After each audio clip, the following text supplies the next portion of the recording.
Voilà, je voudrais vous demander de prendre quelques minutes avant de laisser la parole à notre formatrice ce soir. Nous allons adorer le Seigneur ensemble. Adorons-le, bénissons Yeshua, bénissons ce grand Dieu qui nous a aimés. La Bible dit à la mention de son nom, tout genou fléchit dans les cieux, sur la terre et sous la terre. Et ce soir, nous sommes là pour lui, afin d'être équipés, afin de lui servir encore de mieux en mieux. Prions ensemble le Seigneur, recommandons-lui nos cœurs, notre disposition intérieure, que le Saint-Esprit nous conduise en toutes choses. Béni sois-tu Seigneur, nous te rendons gloire, nous te bénissons. Si c'est calme chez vous, vous pouvez ouvrir vos micros pour la prière. Béni sois-tu Seigneur, nous te bénissons, nous te rendons toute la gloire. Nous sommes privilégiés d'être là ce soir. Nous te rendons toute la gloire. Béni sois-tu. Honneur et gloire à toi Seigneur, béni sois-tu.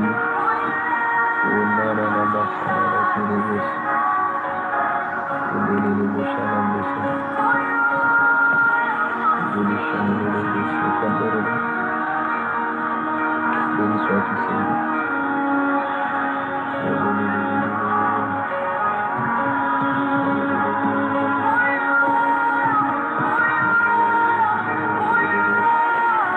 Sois béni Seigneur, sois béni, béni sois-tu pour ta présence. Au nom de Jésus.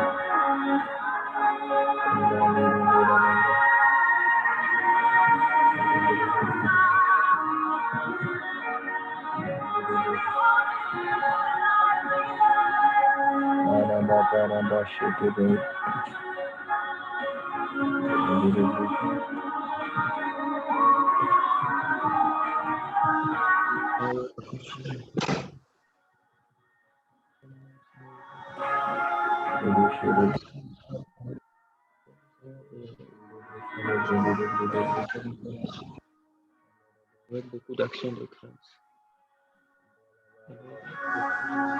Avec des révélations, Seigneur. À toi, Seigneur, prends le contrôle de ce moment. Prends le contrôle. Connaître ma méditation. À tous ceux qui nous rejoignent, nous sommes en prière. Seigneur, que tu nous donnes ce soir. Prions pour notre formatrice qui va ce soir nous apporter ce module sur la nécessité ou l'importance de la guérison intérieure d'un ministère d'impact. Te bénissons Seigneur, nous te rendons gloire encore. Merci pour ta servante que tu as choisi ce soir pour nous équiper, pour partager ces moments. Nous voulons te bénir. Nous voulons te bénir Seigneur parce que nous croyons que tu es le Dieu fidèle. Toi Seigneur, nous ne sommes pas confiés. Là que ce soir encore, nous sommes heureux d'être là. Après nos différents temps de prière, de culte, Seigneur, en ligne comme en présentiel, tu nous as fait du bien. Et nous voulons vraiment bénir ta présence. Te bénir encore pour les choses que tu nous as communiquées. Et te bénir encore ce soir, parce que nous nous attendons vraiment à une touche de ta part. Nous te recommandons ta servante. Inspire-la, donne-lui ta pensée. Donne-lui vraiment ta pensée. Nous avons dit, oh, nous avons la pensée de Christ. Et ce soir, nous voulons prier encore pour ce thème, Seigneur, ce thème de secours. Nous croyons que vraiment tu as quelque chose à nous communiquer. Merci pour tous les étudiants présents, pour tous ceux qui nous prendront certainement en cours.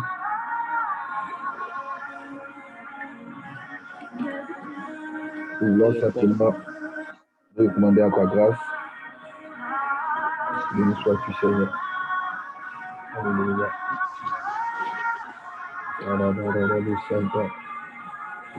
Merci Jésus, merci Jésus, merci Jésus, merci Jésus, merci pour ta présence. Dans la place qui te revient, dans la place qui te revient, dans la place qui te revient, dans la place qui te revient.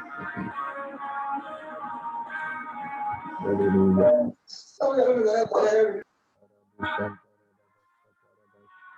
Père, je prie pour l'esprit d'entendement, pour notre entendement, pour la compréhension. Donne-nous de saisir ce que tu veux nous communiquer. Montre-nous là où il y a des défis. Montre-nous là où il y a des choses à corriger. Là où il y a des choses vraiment que tu veux, pour lesquelles tu vraiment attend à ce que nous puissions nous améliorer. Oh Père, nous avons juste besoin de toi. Et nous prions que ta présence, Seigneur, soit effective. Bénis ce moment, équipe-nous, fais-nous du bien. Reçois toute la louange au nom puissant de Jésus. Merci Seigneur. Madame Lisa, est-ce que tu nous entends? Madame Lisa? Je vous entends très bien. Alors, tu vas prier pour confier tout ce moment au Seigneur et prier aussi pour tous ceux qui essaient de se connecter, que voilà, le maximum puisse se connecter ce soir. Oui. Ok. Je prie. Ouais. Seigneur, notre Dieu, nous voulons, Seigneur, ce soir te confier ce moment que nous allons passer. Seigneur, nous voulons apprendre à tes pieds parce que nous en avons besoin. Nous avons besoin, Seigneur, de guérir de toutes nos blessures internes, tout ce qui a pu nous lier jusqu'à présent, Seigneur. Nous avons besoin de nous débarrasser de tout cela, Seigneur. Je prie que, Père éternel, qu'il y ait, Seigneur mon Dieu, de l'amélioration et de la guérison totale dans le cœur de chaque personne, de chaque individu, de Seigneur, cette école qui va, Seigneur mon Dieu, écouter cet enseignement. Éternel notre Dieu, je prie que tu disposes le cœur de chacun de nous, que tu rends notre entendement, Seigneur, vraiment, vraiment, Seigneur, parfaite. Que toi-même, tu nous illumines, Seigneur, par ton esprit. Merci aussi de permettre à tous ceux qui jusque-là ne sont pas encore connectés, de se connecter, Seigneur, afin que tous nous puissions recevoir cette nourriture spirituelle que tu as prévue pour nous. Au nom de Jésus-Christ que j'ai prié. Amen. Amen. Amen. Amen, amen, amen. Merci beaucoup, Sœur Michael. Voilà, je vous salue dans le merveilleux nom de Jésus-Christ. Comme voilà, permettez que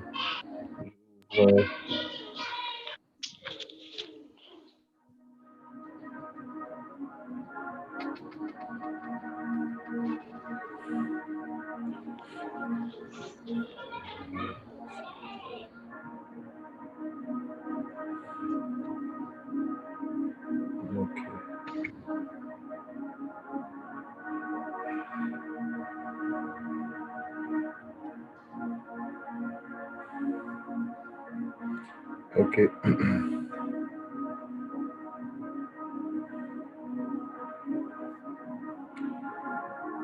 Voilà, que le nom du Seigneur soit béni. Voilà, ce soir, nous avons vraiment la joie et le privilège de recevoir une servante de Dieu. C'est vrai que vous la connaissez certainement. Le pasteur Blandine est donc pasteur au centre d'adoration Vie Abondante. Elle est mon épouse. Nous servons ensemble dans le ministère de pastoral depuis, je dirais maintenant, 7 ans. Et dans le ministère de louange depuis beaucoup plus longtemps. Le Seigneur nous a fait la grâce d'être consacré chantre. On a été consacré au un chant missionnaire en 2012 à Yaoundé et dans le réseau des chantres unis international. Et depuis des années, nous travaillons ensemble dans le cadre du ministère de louange. Nous avons travaillé ensemble au sein des chantres unis de Côte d'Ivoire où elle a occupé les fonctions de responsable de la commission relations d'aide pendant de nombreuses années. Depuis, elle a occupé ses fonctions depuis plus de 10 ans au moins. Et donc, c'est elle qui est en charge un peu de gérer un peu tout ça et de faire aussi des formations, tout ça. Par la grâce du Seigneur, elle a une formation en psychologie et aussi elle est diplômée de l'école de formation en relation d'aide d'une école qui est basée ici à Abidjan. Et en tout cas, c'est un don de grâce qu'elle a reçu du Seigneur et qu'elle exerce depuis des années avec beaucoup de passion. Par la grâce de Dieu, plusieurs personnes ont bénéficié de ce ministère, non seulement des individus, mais aussi des couples. Et ce soir, l'académie est vraiment privilégiée de la recevoir, pas comme l'étudiante, puisqu'elle est aussi étudiante, mais en tant que, en tout cas, la conseillère en relation d'aide. Elle est aussi la fondatrice du cabinet de relations d'aide Force de Vivre, qui fait des lives depuis quelques temps et qui travaille aussi dans le domaine de l'accompagnement spirituel et la guérison intérieure. Donc, nous lui avons demandé, dans le cadre de la formation des étudiants de l'académie, de nous traiter en deux parties. Aujourd'hui, nous aurons la première partie et probablement le mardi, nous aurons la dernière partie sur la nécessité de la guérison intérieure pour un ministère d'impact, la nécessité ou l'importance de la guérison intérieure pour un ministère d'impact. Dans notre contexte, ministère de louange, mais au-delà de ça, d'autres aspects de nos vies seront touchés. Donc, je ne dirais pas vos ovations, nous invitons, voilà, si vous pouvez ovationner, vous ovationnez, sinon ce n'est pas bien grave, nous laissons la parole à Maman Oyoa Blandine. Que Dieu te bénisse, maman. Tu peux ouvrir le micro, tu as la parole et je coupe le micro. Amen, amen, amen. Amen. Merci beaucoup, pasteur. Je salue tous les étudiants de l'Académie de louange. Vraiment, c'est un privilège pour moi. Shalom, maman. Shalom, shalom, Nadège. C'est un privilège pour moi, en tout cas, de prendre la parole ce soir. Et je prie vraiment que le Seigneur nous conduise, qu'il dirige toutes choses et que par son esprit, il nous donne vraiment d'être guéris, que son amour nous guérisse, que sa présence nous guérisse et que sa tendresse surtout. Ce matin, je disais à quelqu'un, Dieu a un côté homme et puis il a un autre côté femme. C'est-à-dire, il a le côté homme qui parle de son autorité, qui parle de sa puissance. C'est ce qu'en psychologie, les gens appellent le phallus. Mais Dieu a aussi un autre côté, qui est femme. C'est pour ça qu'il a créé l'homme et la femme. Et ce côté femme de Dieu, c'est son côté maman. Où il dit, si une mère abandonne son enfant, si une femme abandonne l'enfant qu'elle a porté dans son sein, moi, l'Éternel, je ne l'oublierai jamais. Et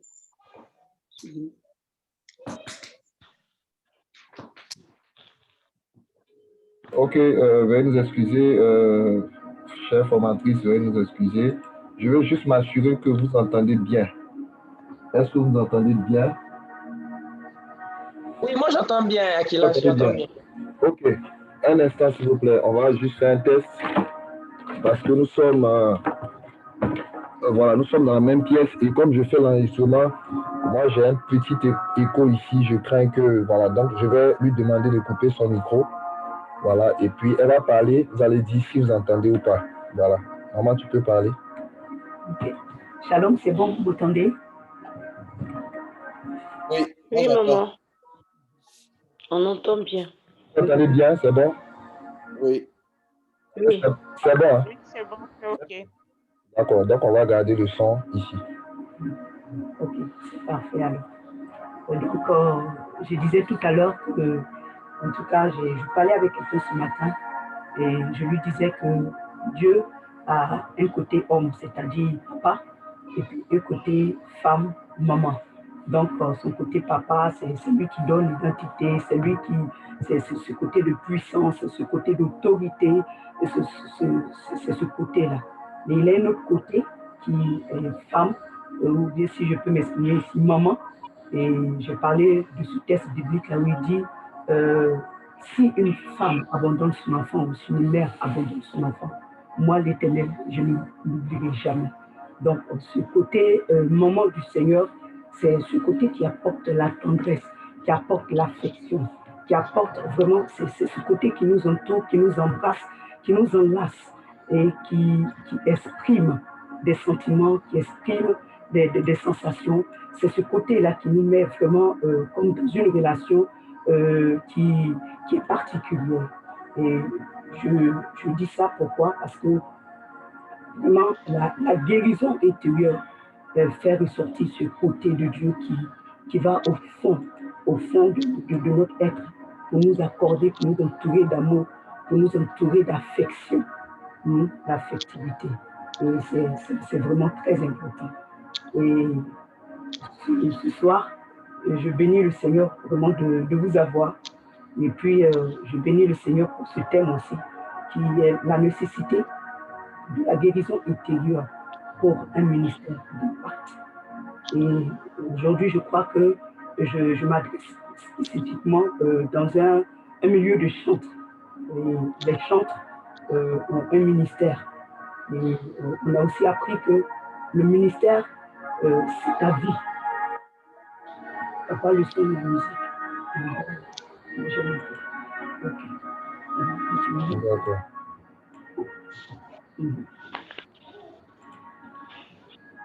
C'est bon? Oui, c'est bon, papa. Ok.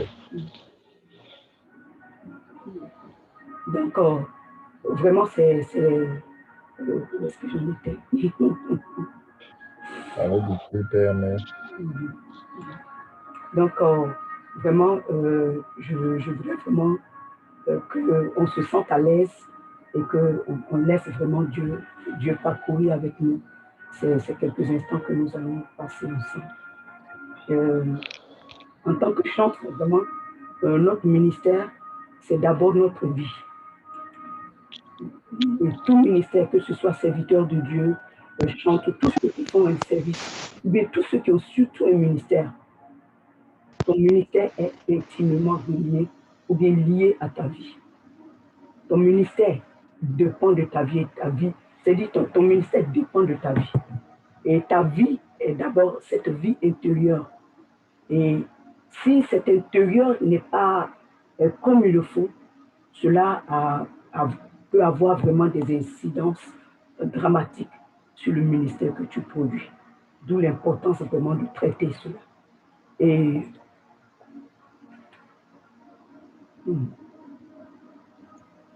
oui, c'est bon.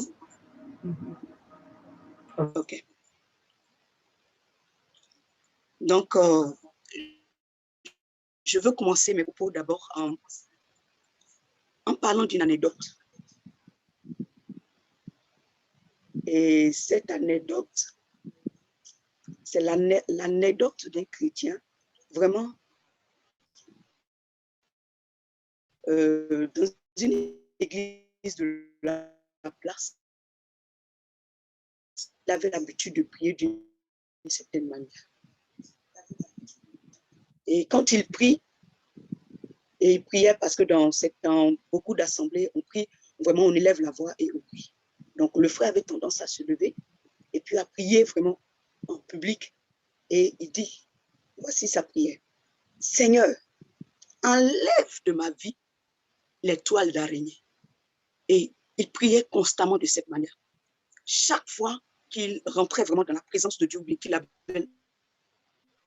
l'occasion de prier à haute voix, il disait, Seigneur, enlève de ma vie les toiles d'araignée. Seigneur, enlève de ma vie les toiles d'araignée. À force de répéter ça tellement souvent, il y a un autre chrétien qui à côté avait l'habitude d'entendre, qui était vraiment fatigué d'entendre la même prière. Et un jour, juste après que le frère s'est levé et qui a dit, Seigneur, enlève de ma vie les toiles d'araignée, l'autre frère qui était vraiment fatigué s'est levé et puis il a prié aussi à haute voix. Il a dit, Seigneur, je t'en supplie, tue cette araignée-là qui fait tant de dégâts dans la vie de mon frère. Amen. Il dit, tue cette araignée. L'autre dit, enlève les toiles d'araignée. Mais le deuxième, il a trouvé que enlever les toiles d'araignée, là, c'est un travail qu'on va refaire à chaque fois. L'araignée est là, elle va tisser les toiles, elle va continuer à faire son travail. La meilleure façon de sortir complètement de ces toiles d'araignée, c'est de tuer l'araignée de sorte qu'elle ne puisse plus produire des toiles. Et je vous assure que c'est la prière la plus efficace. Elle est plus efficace que d'enlever les toiles d'araignée. Il faut tuer. l'araignée. Donc, qu'est-ce qui s'est passé dans le fond?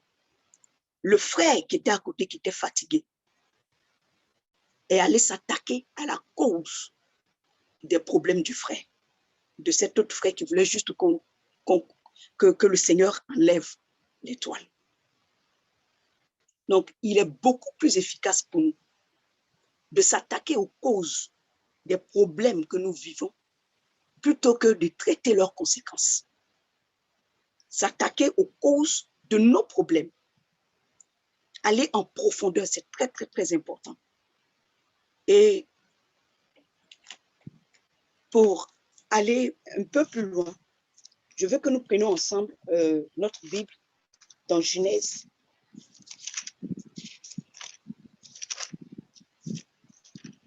Genèse au chapitre 4. Dans le livre de Genèse au chapitre 4, il s'est passé quelque chose qui va nous permettre de comprendre vraiment le fait d'aller aux causes de nos situations, de nos problèmes et des choses que nous vivons. Genèse chapitre 4, à partir du verset 1, la Bible nous dit « Adam connut Ève, sa femme, elle conçut et enfanta Caïn, et elle dit « J'ai formé un homme avec l'aide de l'Éternel. » Elle enfanta encore son frère Abel. Abel fut berger et Caïn fut laboureur. Au bout de quelque temps, Caïn fit à l'Éternel une offrande de fruits de la terre, et Abel de son côté en fit une des premiers-nés de son troupeau et de leur graisse. L'Éternel porta un regard favorable sur Abel et sur son offrande, mais il ne porta pas un regard favorable sur Caïn et sur son offrande. Caïn fut très irrité et son visage fut abattu. Au verset 6, on nous dit, et l'Éternel dit à Caïn, pourquoi es-tu irrité et pourquoi ton visage est-il abattu? Certainement, si tu agis bien, tu relèveras ton visage. Et si tu agis mal, le péché se couche à ta porte et ses désirs se portent vers toi. Mais toi, domine sur lui. Nous voyons ici le Seigneur qui vient parce que un frère ou bien un de ses enfants est en train de vivre une situation qu'il n'arrive pas à gérer. Le Seigneur ne vient pas pour s'attaquer. C'est-à-dire, il a vu, le Seigneur, les conséquences sont là. Les conséquences de ce que cet homme-là est en train de vivre, ce que Caïn était en train de vivre, étaient là, bel et bien là. Il était irrité et son visage était abattu. Mais quand le Seigneur vient vers Caïn, il lui pose une question très importante. C'est pourquoi. Le pourquoi nous donne comme réponse les causes réelles de ce que nous vivons. Donc, la bonne question à se poser, ce n'est pas comment je suis arrivé à là. Ce n'est pas non plus qui est-ce qui a fait que je suis devenu comme ça. La bonne question, c'est pourquoi est-ce que j'agis? Pourquoi est-ce que je réagis de telle ou telle manière vis-à-vis que ce soit de mon conjoint, que ce soit vis-à-vis de mes enfants, que ce soit vis-à-vis de mes frères chrétiens, que ce soit vis-à-vis de mon ami ou même de mon pasteur et de mon point. On peut mettre plein de choses. Qu'est-ce qui fait que je réagis comme ça? Pourquoi? Et cette question, Dieu l'a posée à Caïn. Pourquoi est-ce que je suis timide? Pourquoi est-ce que je suis jalouse? Pourquoi est-ce que je suis agressive? C'est la bonne question à se poser. Parce qu'il y a toujours une raison. L'étoile d'araignée, c'est toutes ces choses-là qui nous embarrassent, qui nous empêchent vraiment de vivre cette vie épanouie que nous voulons, de vivre ce ministère épanoui que nous voulons voir. Je veux aller chanter, je veux prendre le micro, mais à chaque fois que je prends le micro, je suis comme tétanisée. À chaque fois que je me retrouve devant la foule, c'est comme si je perds la voix. Pourquoi? Le pourquoi des choses est très important. Et pour Dieu, le pourquoi est plus important, comme je le disais, que les comment. Parce que les comment, Dieu les sait déjà. Les pourquoi, il les sait 7. Mais il ne s'arrête pas au pourquoi. il va, c'est-à-dire, il essaie, mais il veut savoir, toi, comment est-ce que tu le sens? Comment est-ce que tu le vis? Qu'est-ce qui se passe à ton niveau? Vous voyez? Et c'est vraiment, vraiment très, très important. Et si il y a un pourquoi, comme je l'ai dit, c'est qu'il y a une araignée qui a tissé une toile. Mais il faut la découvrir. Il faut la tuer. Donc, plutôt que de me fatiguer vraiment à changer de comportement, beaucoup d'entre nous, on se dit, bon, je vais changer de comportement, je vais agir comme ça la prochaine fois. Désormais voici comment est-ce que je fais. Plutôt que de me fatiguer à changer de comportement, il serait important pour moi de chercher les causes de mes comportements et de remonter à la source de ces comportements. Et je voudrais dire à quelqu'un, si je réagis, c'est-à-dire si j'ai une réaction, c'est qu'il y a souffrance. Et s'il y a souffrance, c'est qu'il y a blessure. Et je veux te dire ce soir, je veux t'annoncer une bonne nouvelle, c'est que Dieu veut guérir tes blessures. Dieu veut la guérir.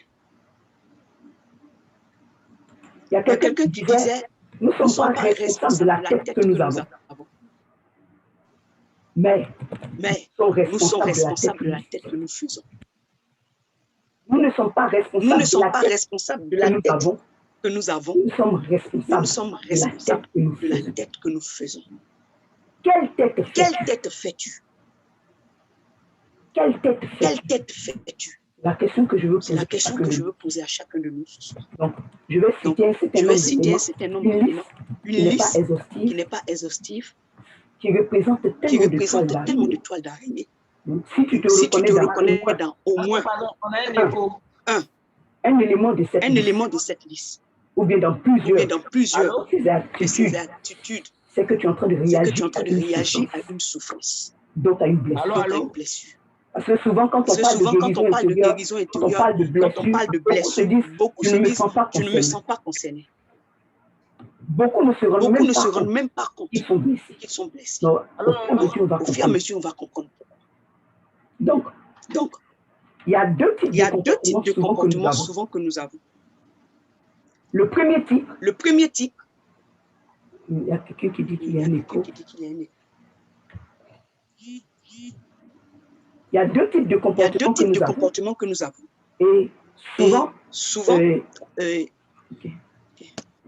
y a un écho. Hein. C'est bon?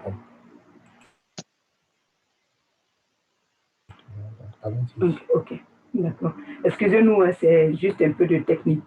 On va régler quelques questions techniques. Ok. Donc, le premier type de comportement, c'est ton comportement vis-à-vis de toi-même. Et le deuxième type de comportement, c'est des comportements vis-à-vis des autres. Ok, c'est bon maintenant. Ok, c'est bon. Donc, le comportement, je vais citer quelques éléments qui prennent en compte notre comportement vis-à-vis de nous. Il y a des gens, par exemple, qui vivent ce qu'on appelle les ennuis de leur propre compagnie. Ce sont des personnes qui ont peur de la solitude, qui n'aiment pas la solitude. Donc, ils s'ennuient de leur propre compagnie. C'est une toile d'araignée. Les gens qui constamment ont pitié d'eux-mêmes, ils s'apitoient constamment sur leur sort. Si c'est ton cas, si tu as tendance à t'apitoyer, ou bien quand une petite chose t'arrive, tu traumatises, c'est-à-dire de sorte qu'on puisse vraiment, tu puisses attirer les regards. C'est un apitoiement. C'est un comportement vis-à-vis de toi-même, qui est une toile d'araignée. Il y a d'autres qui ont ce qu'on appelle la haine de soi-même. Quand tu te regardes, tu te déprécies, tu as l'impression que tu ne t'aimes pas. Tu vois? Il y a aussi des pensées suicidaires. Et sur les pensées suicidaires, je vous assure, ce n'est pas seulement le fait que tu veux te tuer. Non, ce n'est pas ça seulement. Il y a beaucoup de formes de suicide. Il y a le suicide qui fait que tu ne veux plus apprendre. Il y a le suicide qui fait que tu ne veux plus te lever pour faire quoi que ce soit. Il y a plusieurs formes de suicide. Donc, les pensées suicidaires, quand tu penses que tu n'es bon à rien et que tu ne peux rien faire. Il y a aussi le désespoir. Si tu as le désespoir, c'est que tu es en souffrance. Il y a la culpabilité. Ça, je vous assure que ça fatigue beaucoup les chrétiens. La culpabilité. Il y a aussi les angoisses. Il y a certaines personnes qui sont là, elles ne savent pas ce qui se passe, mais elles sont constamment angoissées. Il y a comme une peur, c'est-à-dire la peur du lendemain, la peur de quand dira-t-on, la peur de est-ce que je vais réussir, la peur des échecs. Il y a toute forme, tu es là, tu es angoissé, pour un oui, pour un non. C'est une toile d'araignée. Il y a aussi cette autre toile d'araignée qu'on appelle l'apathie. L'apathie. L'apathie, c'est un état d'âme. C'est un état d'âme qui fait que tu ne ressens aucune émotion. Tu es impassible. Et on voit ça un peu dans le cas d'Absalom. Quand il y a eu la situation avec... La Bible dit qu'il ne parla ni en bien, ni en mal. C'est-à-dire, c'est comme si les choses, tu es là, en tout cas, tu as une nonchalance, une indolence, tu laisses les choses aller, tu te laisses aller. Ou bien tu laisses les choses aller. Tu subis la vie. C'est de l'apathie. L'apathie, c'est différent de l'empathie. L'apathie.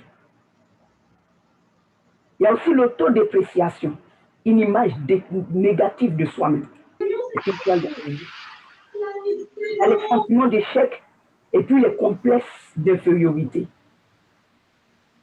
Ça, c'est des comportements qui sont vis-à-vis de nous-mêmes. Donc, si tu ressens souvent vis-à-vis de toi de tels sentiments, sache que tu as une blessure quelque part et Dieu veut te guérir. Il y a aussi les comportements vis-à-vis des autres. Le deuxième type de comportement, l'esprit critique. Les gens qui ont un esprit critique. Ok, je reprends la liste. La liste des comportements vis-à-vis de soi-même. Il y a l'ennui de sa propre compagnie. Les gens qui sont là, qui ont peur de la solitude, tout ça. Il y a la pitié de soi-même. Et puis tu partis, la haine de soi-même, les pensées suicidaires. Et j'ai dit que les pensées suicidaires, il y en a de plusieurs. Il y a le désespoir, la culpabilité, l'angoisse, l'apathie, l'autodépréciation, c'est-à-dire une image négative de soi-même, les sentiments d'échec. Tu as tout le temps l'impression que ta vie est un échec. Tout ce que tu fais ne réussit pas. Il y a aussi les complexes d'infériorité. Maintenant, les comportements vis-à-vis des autres. Donc, pendant que je parle, tu essaies de checker, tu vois. Qu'est-ce qui semble te concerner? Si tu trouves un dedans, ne serait-ce que un, c'est que tu es en souffrance, tu as une blessure quelque part. Donc, le comportement vis-à-vis des autres, nous avons l'esprit critique. Il y a des gens qui sont très critiques. Ils ne supportent pas les moindres erreurs. C'est dans ce cas. Ou bien, on parle de perfectionniste. C'est dans ce cas, tu es en souffrance. Il y a ceux qui ont ce qu'on appelle l'esprit possessif. Ils veulent avoir peut-être une personne ou bien des choses. Pour eux, ils veulent posséder. Ils ne sont pas rassasiés d'avoir. Tu es en souffrance. Tu as une blessure intérieure. La volonté de contrôler. Il y a des gens qui aiment contrôler. C'est-à-dire qu'ils aiment avoir la maîtrise des situations, des choses, des circonstances. Quand quelque chose leur échappe, ils ont l'impression que toute leur vie est complètement chamboulée. Tu es en souffrance. Tu as besoin de guérison intérieure. Il y a ce qu'on appelle l'amertume et le ressentiment. Si tu es amer, tu es en souffrance. Complexe de supériorité. Les gens qui ont l'impression qu'ils sont supérieurs aux autres. En réalité, le complexe de supériorité n'est qu'une déformation du complexe d'infériorité. Les gens, en réalité, se sentent inférieurs et ils se font valoir en piétinant les autres pour se donner à eux-mêmes de la valeur. Mais en réalité, c'est parce qu'il a un complexe d'infériorité. Il y a aussi l'hostilité. Il y a des gens qui sont là, ils sont hostiles à tout. Tu es hostile. C'est-à-dire, tu es comme sur la défensive. Tu as un problème. Tu as besoin de guérison intérieure. Il y a des gens qui ont ce qu'on appelle l'orgueil et la suffisance. Ils se sentent suffisants, ils sont orgueilleux. C'est un problème aussi. C'est une toile d'araignée. L'araignée a tissé la toile. L'araignée est passée par là. Il y a aussi l'esprit dominateur. Des gens qui veulent dominer. On en voit un peu même dans nos sociétés. C'est-à-dire quand tu vas au travail et dans les sociétés, il y a des gens comme ça. Ils veulent dominer. Et cet esprit-là essaie d'écraser les autres. C'est-à-dire qu'il trouve son plaisir, sa domination, c'est-à-dire en tout cas sa dimension d'autorité en écrasant les autres. Il y a aussi l'entêtement. Des gens qui sont très entêtés. Ça montre que là, tu as une blessure intérieure. La rigidité, des gens qui ne sont pas flexibles, qui ne sont même pas ouverts, ils sont carrés. Et pour lui, A, c'est A. A ne peut pas être A'. Il ne faut pas changer les choses. C'est comme ça, c'est comme ça. Tel qu'il voit, il faut que tout le monde s'aligne. L'incapacité d'apprendre. L'incapacité d'apprendre. Ça découle aussi de la rigidité. Parce que quelqu'un qui est rigide, il n'est pas ouvert à l'apprentissage et à la connaissance. L'instabilité d'humeur, wow. Ça fatigue beaucoup les femmes. En tout cas, les statistiques ont montré aussi que les hommes sont dedans. C'est-à-dire quelqu'un qui passe d'une heure à une autre, de la joie à la peine, de la peine à la tristesse, de la tristesse à l'allégresse. C'est-à-dire, tu es là, tu ne sais pas, mais en tout cas, ton humeur change. Et souvent, on t'a beaucoup dit ça. Il y a tous ceux qui vivent, qui sont aussi sur le poids de l'esprit de rivalité. C'est-à-dire, dès qu'il y a quelque chose, ils se sentent comme en compétition avec quelqu'un. Quand, c'est-à-dire, on est dans le cas des chanteurs, par exemple, quand un chante bien, ou bien un arrive à créer quelque chose par la grâce de Dieu, tu te sens, tu sens comme si tu dois faire plus. Il y a un certain type de compétition qui est bon, mais généralement, ça part de quelque chose, ça vient de quelque part. Il y a la peur du contact physique. Il y a des gens qui ont peur des contacts physiques. Ils ont peur de rentrer en relation. Ça montre que tu es en souffrance, mon frère ou ma soeur. Pour celles qui sont mariées, il y a certaines qui ont peur des relations sexuelles. Ça montre que tu as un problème. Et ce problème-là peut dater de longtemps, des choses très profondes de ta vie. Peut-être même de ton enfance. La peur des relations sexuelles avec le conjoint. Il y a d'autres qui ont la peur du sexe opposé. C'est-à-dire, ils se sentent à l'aise seulement. Quand tu es femme, tu te sens à l'aise seulement avec les femmes. Quand tu es garçon, tu te sens à l'aise seulement avec les garçons. Il y a un problème. Il y a une souffrance, il y a une blessure qui a été blessée quelque part. Le sentiment d'être rejeté, d'être abandonné. Quand tu sens ça, ça veut dire que quelque part, tu as été blessé.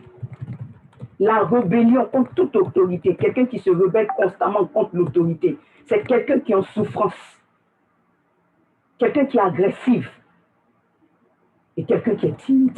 La timidité et l'agressivité. Donc, nous avons tous besoin d'être guéris parce que la vie nous donne constamment des coups. La vie apporte à chacun de nous des blessures. Ces blessures sont plus ou moins profondes en fonction de qui nous sommes, en fonction de notre personnalité, en fonction d'où nous venons. OK? Je reprends la liste des comportements vis-à-vis des autres.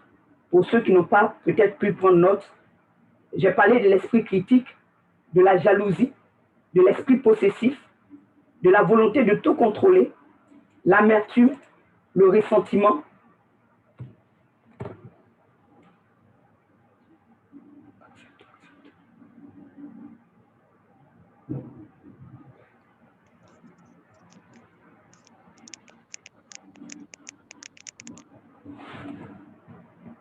Ok. C'est bon? Donc, la volonté de tout contrôler. Et c'est le coup de bâton. Elle n'arrive pas à afficher l'intervenant quand ton micro est coupé. Le micro est coupé. Ok.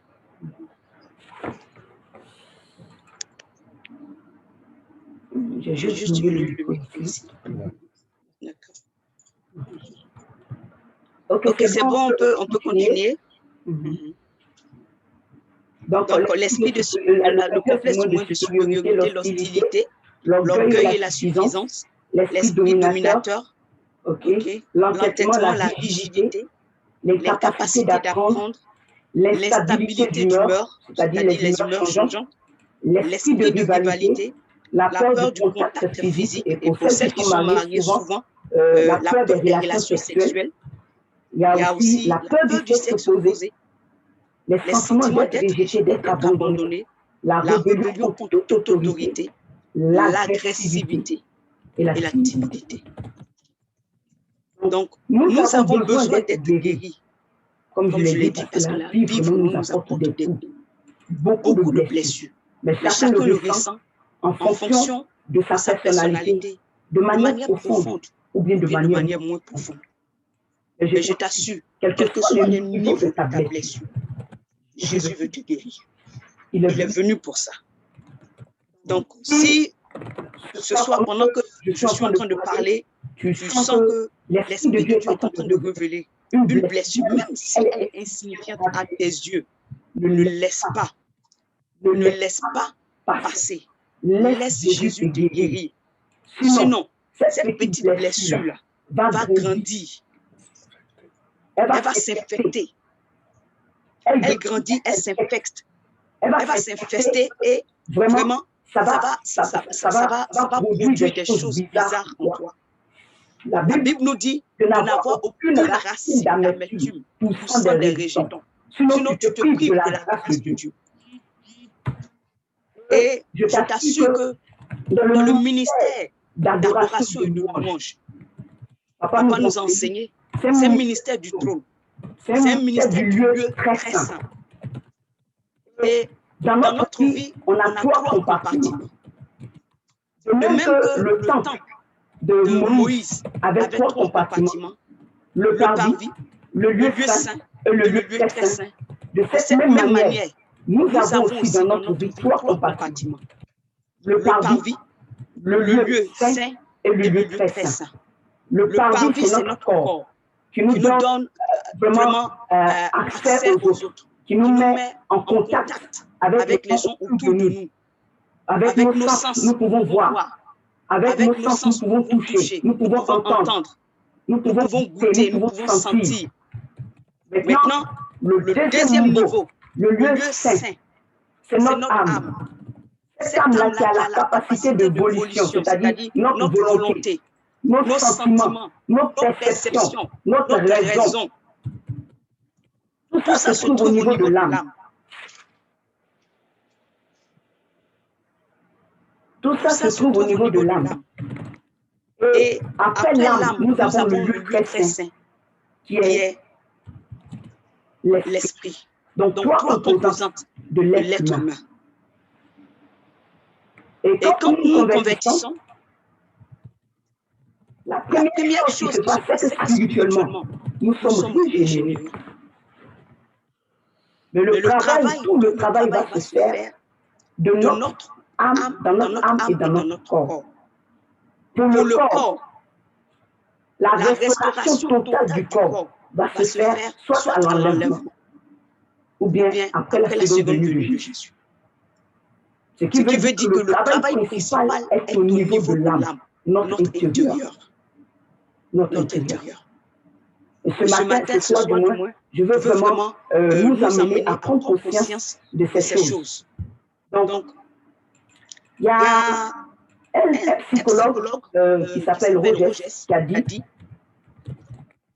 l'analyse que je fais de mon passé et la vision que j'ai de mon avenir, c'est ce qui fait mon présent. L'analyse que j'ai de mon passé et la vision que j'ai de mon avenir, ces deux choses-là font mon présent. Et je pense que dans le Proverbe, il est dit que l'homme est tel sont les pensées de son âme. Et nous avons vu ça la dernière fois avec notre frère Aquilas. L'analyse que je fais de mon passé. Comment tu analyses le vécu, ton histoire, tout ce que tu as vécu, tout ce que tu as connu. Et comment est-ce que tu te vois? Comment est-ce que tu te perçois demain? Cela va donner ta manière de vivre et d'être dans le présent. Cela va conditionner. Et comme je le disais tout à l'heure, les petites choses, il faut tout faire pour les traiter. Pourquoi? Parce que nous avons vraiment dans la Bible plusieurs exemples. Des gens qui ont vu des problèmes non résolus grandir. Je prends l'exemple par exemple de Caïn. La jalousie qu'il avait pour son frère, Abel, l'a poussé au meurtre. Donc Caïn passait de la jalousie au meurtre.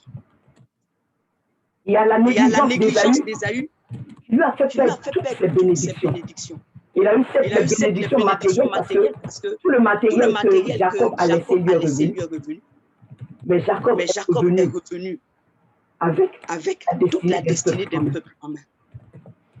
Il y a l'orgueil de Saül qui lui a fait perdre la royauté au profit d'un jeune homme de rien du tout qu'on appelle David.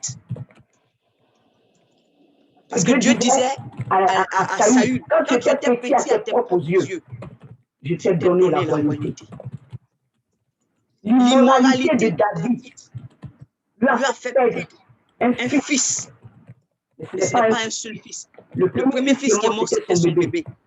Mais ça lui a fait perdre Absalom, Amnon. Et ça lui a fait perdre aussi le privilège de construire le temple. Il a assisté à ce qu'on appelle le déchirement dans sa famille. Pourquoi? Parce qu'il a négligé un problème. Parce qu'il n'a pas su résoudre un petit problème. L'amour de Salomon pour les femmes l'a entraîné vers d'autres dieux.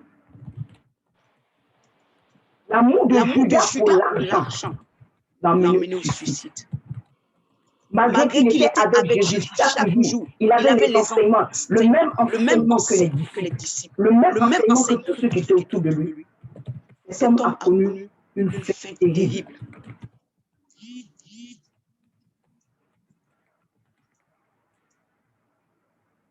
Je veux te dire ce soir que nos échecs ou nos difficultés à progresser proviennent de nos problèmes qui n'ont pas été réglés.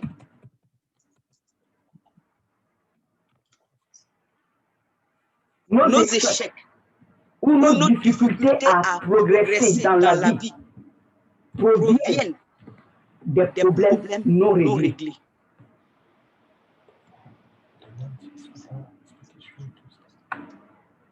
Pourquoi est-ce que je dis ça? Beaucoup d'entre nous vivons dans le passé. Parce que nous n'avons pas été guéris de notre passé. Nous vivons le présent, mais dans le passé. Parce que toute l'énergie que nous mettons pour marcher, mon papa ne m'a pas considéré. Ma maman m'a abandonné. J'ai perdu mon père quand j'avais 10 ans. Mon oncle n'a pas voulu me mettre à l'école. J'ai été violée. J'ai connu un traumatisme. J'ai connu un accident qui fait qu'aujourd'hui je suis comme ça. C'est-à-dire beaucoup d'entre nous, toutes les difficultés, tous nos échecs à progresser proviennent de ces problèmes-là qui n'ont pas été réglés. Cela fait qu'on porte généralement nos situations, ou bien tout ce que nous vivons sur les autres. Si je suis tel que je suis, c'est parce que papa m'a rejeté ou bien m'a abandonné. Si je suis tel que je suis, c'est parce que j'ai mon petit frère qui a fait telle chose. Si je suis tel que je suis, et c'est comme ça que nous vivons notre vie, et nous nous rendons compte, nous cessons de vivre vraiment des passés, des souvenirs douloureux. Et une chose que je veux dire, c'est que, en tout cas, une révélation que le Seigneur m'a fait comprendre, c'est que souvent nous oublions, il y a des choses très importantes. Ce que je veux te dire ce soir, c'est très important. C'est que la vie elle-même ne commence pas par la réflexion. Vous voyez? Donc, nous, on pense que c'est la réflexion. La vie a commencé. Dans le sein de la maman, notre vie a commencé parce qu'on appelle le cœur. Dès qu'il y a eu battement de cœur, dès que les échographes voient le battement de cœur, ils disent qu'il y a un enfant. Notre vie commence par le battement de cœur et finit à l'arrêt du battement de cœur. Le cœur est premier et le cœur est dernier. Le cœur est premier et dernier. Donc, quand nous sommes conçus à l'intérieur de nos parents, c'est pas la réflexion, c'est pas l'intelligence d'abord. La première chose que nous ressentons, ou que nous voyons, que nous percevons, c'est la perception. Ce que nous avons, c'est la perception. Déjà, le petit être qui est à l'intérieur de cette maman, qui est à l'intérieur, il ressent les choses que la maman vit. Il ressent l'atmosphère. Donc, c'est pour dire quoi? C'est que l'affectivité est première. Avant même que nous n'ayons la capacité de réfléchir, il y a un écho.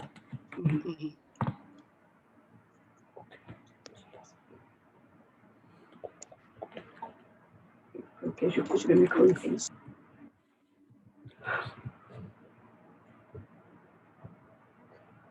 Allô, c'est bon?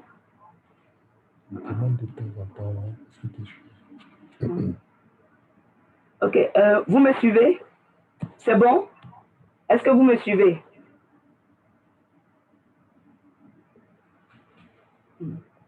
Est-ce que vous arrivez à suivre? Shalom, shalom, est-ce que vous arrivez à suivre? Est-ce que vous m'entendez? J'ai l'impression que vous ne m'entendez pas bien.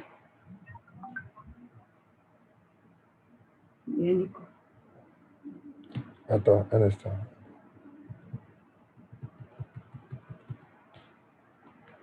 Oui, allô, vous entendez?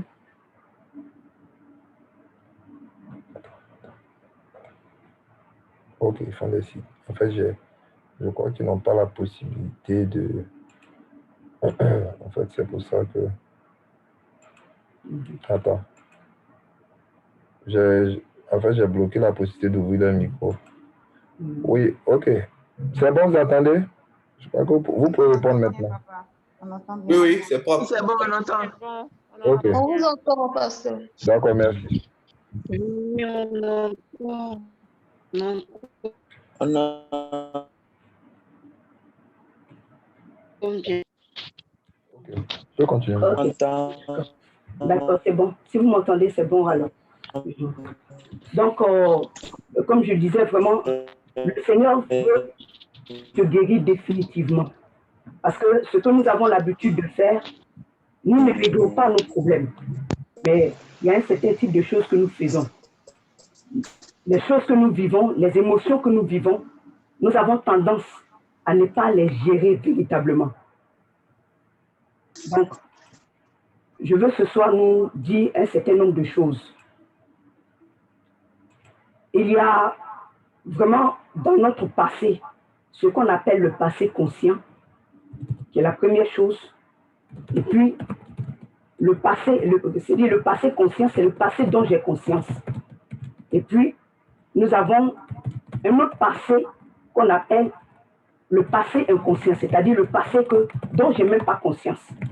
Et comme je disais, l'affectivité est première. Donc déjà, dans le sein de maman, avant même d'avoir la capacité de réfléchir à certaines choses, je sens déjà. Je peux me sentir rejetée. Je peux me sentir aimée. Je peux me sentir entourée. Je peux, c'est-à-dire, je sens, c'est-à-dire toutes les émotions. Je communique déjà même avec le monde extérieur. C'est ce qui fait que quelquefois, pour celles qui ont déjà enfanté, tu vois que quelquefois tu es là et tu as l'impression que l'enfant ne bouge pas.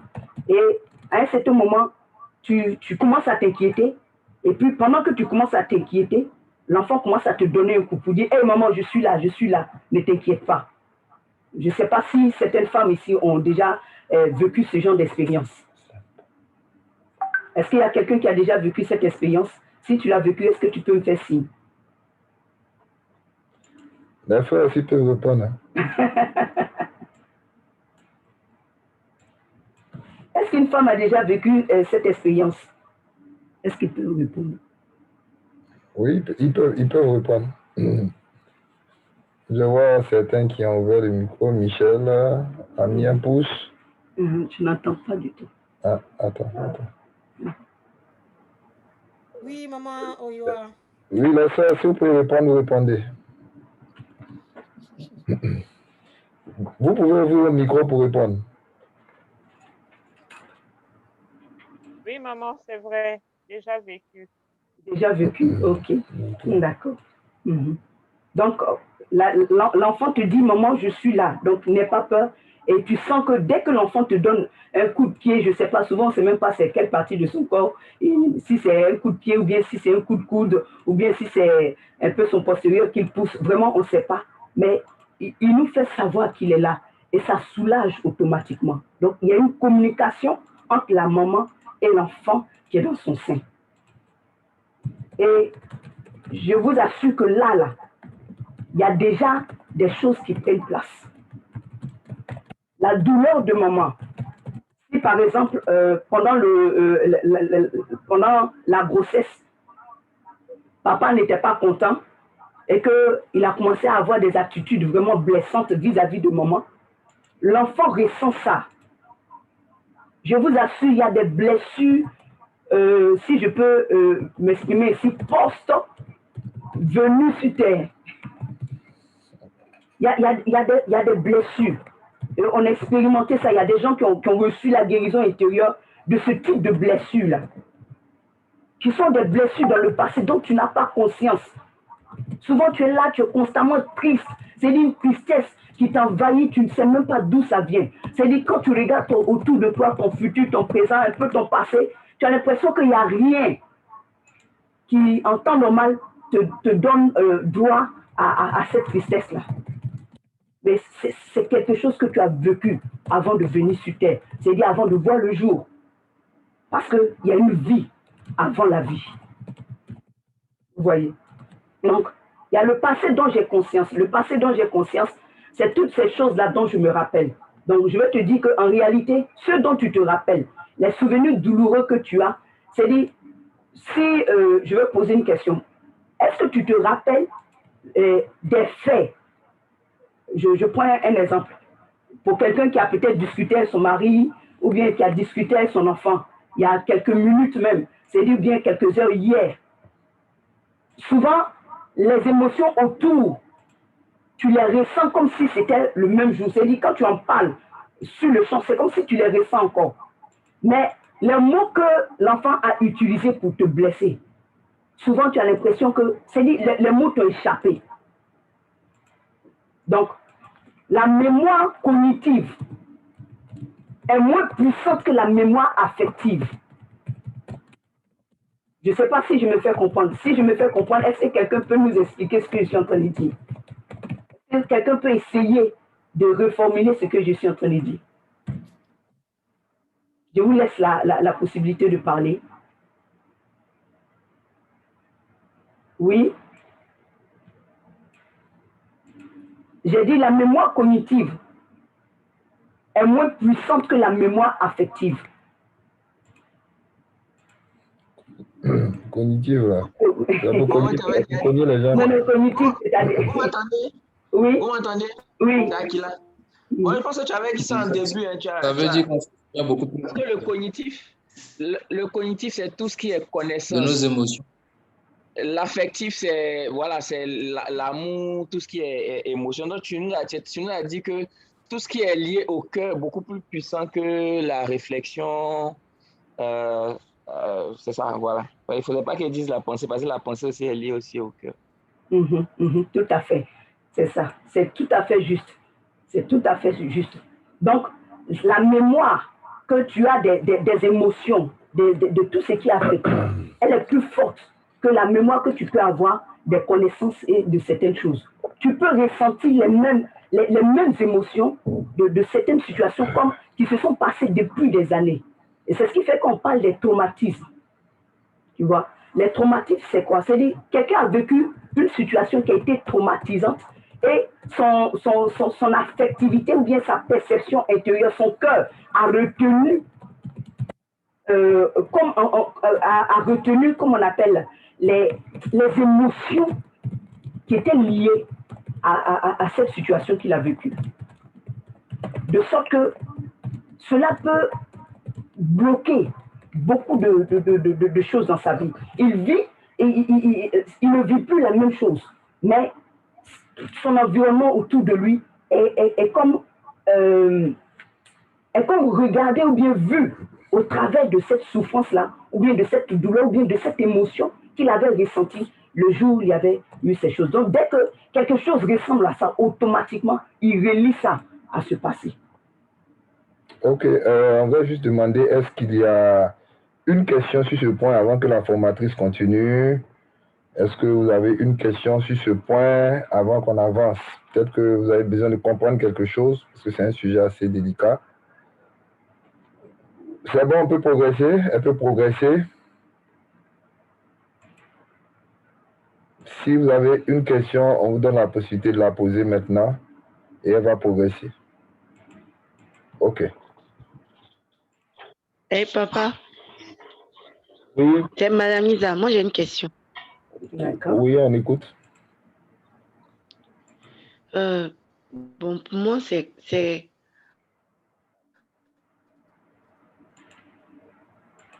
comment se défaire de ce genre d'angoisse-là.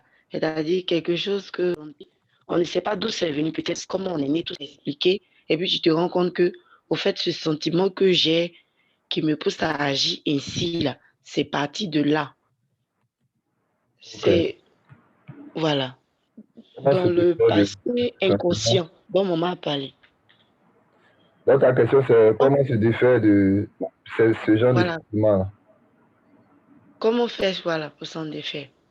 Ok. Puisqu'on n'a pas participé à, je veux dire, c'est de façon inconsciente que cette blessure a été faite, au fait. Ok. D'accord. Est-ce qu'il y avait une autre question? Laetitia, j'ai cru voir une autre main levée. Oui, non, moi c'était la même question. Ok, c'est la même Madame question. Nisa. Oui. D'accord, ok. C'était à peu près la même question. Bon, je ne sais pas si la formatrice peut aborder ça plus loin. Oui, je peux aborder ça un peu plus loin. Ok. Je peux aborder ça plus loin, mais je peux déjà peut-être essayer de donner une petite réponse. Okay. Vous voyez, on a eu le cas d'une personne qui a vécu vraiment, c'est-à-dire dans son enfance, la personne n'était même pas consciente de ce genre de choses. C'est-à-dire d'une situation en tout cas de peur profonde. C'est-à-dire, elle allait voir même les psychologues. Elle allait voir, et je profite pour dire que, au fait, que les stylos juste à côté. Je veux vous présenter un petit quelque chose, un petit schéma, les stylos.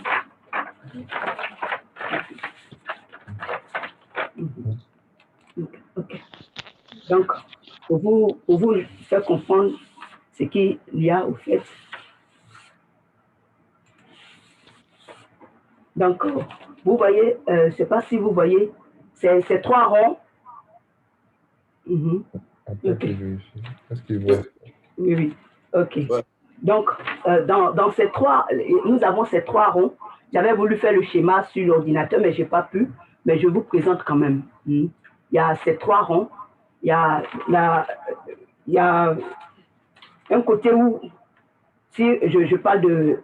L'un représente l'âme, l'autre représente le corps, et puis l'autre représente l'esprit. OK. Donc, nous avons le corps, l'âme et l'esprit. Vous voyez? Le corps, l'âme et l'esprit. J'espère que vous voyez bien. OK? Oui, on voit bien. Donc, quand dans le corps, il y a un problème, la personne qu'on va voir, c'est le... Qui on va voir quand on a un problème dans le corps? Le médecin. OK. Le médecin. Le médecin, d'accord. Qui est-ce qu'on va voir quand on a un problème dans l'âme?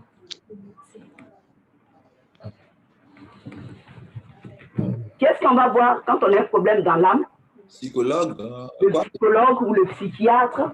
Le psychiatre, lui, il est à cheval entre l'âme et le corps. Le psychiatre, lui, il est à cheval entre l'âme et le corps. C'est un peu cet espace-là. Okay. Vous voyez? Lui, c'est le psychiatre. OK. Maintenant, qui est-ce qu'on va voir quand on a un problème au niveau de l'esprit? Le pasteur lui-même. Dieu ou bien le pasteur? Oui, le pasteur. Hein, le pasteur, papa dit le pasteur ou l'imam. Ou bien le moine, ou bien en tout cas, c'est dit, ou bien le guide spirituel. Vous voyez? Donc, chacun de ces éléments, il y a quelqu'un qui prend en charge ces différents éléments. Mais la relation d'aide, elle vient pour travailler ce niveau qui fait la liaison entre les 3 éléments. C'est là que vient travailler la relation d'aide. Donc, c'est l'intercession du corps, de l'âme et de l'esprit. Okay. L'intercession du corps, de l'âme et de l'esprit. Donc, on a eu le cas d'une personne qui vraiment vivait ces angoisses-là. Elle ne savait pas, elle ne comprenait pas, elle ne connaissait pas non plus son histoire. Donc, qu'est-ce qui s'est passé? On a parlé avec elle. On a fait ce qu'on appelle l'introspection. Elle-même, elle a fait une introspection. Et puis, on a fait avec elle une relation d'aide, essayer de l'accompagner dans son monde intérieur. Et en lui aidant, en lui posant, ce n'est pas des questions, le phénomène de catharsis, en tout cas plein de choses, la personne, on s'est rendu compte qu'il n'y avait pas un fait conscient qui permettait à cette personne de savoir la source de son problème. Et on s'est mis à prier, on a cherché la face de Dieu. Et pendant qu'on était en train de prier, le Seigneur révèle que la situation que notre sœur a vécue a été possible. C'est-à-dire, ça prend sa source dans sa conception. Son père voulait un garçon au lieu d'avoir une fille. Donc, quand il a su que l'enfant était une femme, c'est-à-dire, quand ils sont allés faire l'échographie, qu'ils se sont rendus compte que c'est une fille, le palabre a commencé à la maison. Donc, la maman qui était désemparée, qui ne savait même pas comment s'y prendre, a commencé à être triste, à vivre vraiment. C'est-à-dire, elle a très mal vécu, maman a très mal vécu cette situation que la sœur connaissait. C'est-à-dire que vraiment, le fait qu'elle soit enceinte et que le papa veut un garçon et que c'est une fille, c'est-à-dire il a tout fait. Est-ce qu'on doit faire sauter la grossesse? Qu'est-ce qu'on doit faire? C'était vraiment compliqué. Mais la sœur ne savait rien de tout ça. Donc, pendant que nous avons fait vraiment tout ce qu'on devait faire pour comprendre ce qui se passe, tout ça, c'est dans un temps de prière que le Seigneur a révélé. Donc, quand le Seigneur a révélé, on s'est assuré. Elle a pris le temps de demander à sa maman. Et sa maman a confirmé cette information. Et après ça, on a eu un temps de prière avec elle. Et je vais revenir là-dessus, parce qu'en temps normal, je vais revenir là-dessus. C'est-à-dire, ce que nous devons savoir, c'est que le jour où tu étais en train de vivre cette situation, peut-être que toi, tu n'étais pas conscient. Mais Dieu était conscient. Dieu était présent. Le Saint-Esprit était là. Donc, le Saint-Esprit est capable de te révéler là où se situe le problème, la source, pour pouvoir te sortir de cette situation. Ou bien pour pouvoir t'accompagner dans cette situation, pour mieux la vivre, pour la gérer avant de revenir. Pourquoi? Parce que la Bible nous dit que Jésus est le même hier, aujourd'hui et éternellement. Donc, je ne sais pas si vous me comprenez. Donc, c'est comme ça que nous avons fait. On a prié avec la sœur. On est allé. C'est-à-dire, le Seigneur nous a comme... Le Seigneur a voyagé avec elle. Dans le temps et dans l'espace. Ça n'a rien de mystique. Hein? Ça n'a rien de mystique. C'est-à-dire, c'est avec la parole de Dieu. La sœur, pendant qu'on priait, elle a vu comme en vision que le Seigneur était là, à ses côtés. Pendant qu'elle était, elle était en train d'être maltraitée, pendant que sa maman était en train d'être maltraitée par ce sentiment de rejet, la sœur a commencé à sentir la présence de Dieu l'envahir. Et c'est à partir de là qu'elle a senti la guérison. Elle s'est rendue compte qu'en fait, sa venue au monde n'était pas due au fait que son papa la désirait. Ce n'est pas parce que sa maman la désirait qu'elle est venue au monde, mais c'est parce que Dieu la désirait. Elle existe parce que Dieu a trouvé en elle quelque chose de valeureux. Donc, c'est comme ça que notre sœur a été complètement guérie. Restaurée, c'est-à-dire les phases de tristesse, en tout cas, c'était terrible. Elle est complètement sortie de cette phase. Donc, ces angoisses-là, comme je le disais au départ, Dieu veut te guérir. Dieu peut te guérir et Dieu veut te guérir. Il veut aller vraiment dans les fonds de ton être. Donc, pour répondre un peu à la question de notre sœur, Madame Nizan, je ne sais pas si ça répond un peu à ta question, ou bien si tu veux une autre réponse, quelque chose d'autre, je pourrais... Non, maman, c'est bon. C'est bon? C'est bon, ça va. Ça va, ok. Donc, le passé conscient, j'ai parlé du passé conscient, c'est-à-dire tout ce dont, c'est-à-dire tu as eu conscience, peut-être jusqu'à l'âge de... Il y a certains qui ont conscience des choses qui se sont passées, souvent même à 4 ans, il y a certains qui ont la mémoire très, très, très fraîche, jusqu'à même à 3 ans. Par contre, il y a d'autres, jusqu'à 8 ans, ils ne se rappellent même plus de ce qui s'est passé. Donc, ça dépend de chacun. Donc, il y a des passés, maintenant, dont on n'a pas conscience. Et là-dessus, je veux donner 3 images. La première image, c'est l'image de l'iceberg. L'iceberg, c'est-à-dire, quand tu vois l'iceberg, c'est seulement 1/7 qui sort. 1/7. Donc, ce que tu vois là, les 1/7 là, c'est ce qu'on appelle le passé conscient. Mais tout le reste du passé là est à l'intérieur. C'est invisible. La partie consciente, c'est 1/7. Donc, on ne peut même pas imaginer ce qu'il y a à l'intérieur de nous. Tu ne peux même pas imaginer. Tu ne peux même, c'est-à-dire, tu serais étonné si le Seigneur même prend le temps de te révéler tout ce qu'il y a à l'intérieur de toi. C'est pour ça que la Bible dit, la Bible dit, le cœur de l'homme est méchant et tortueux par-dessus tout. Qui peut le connaître?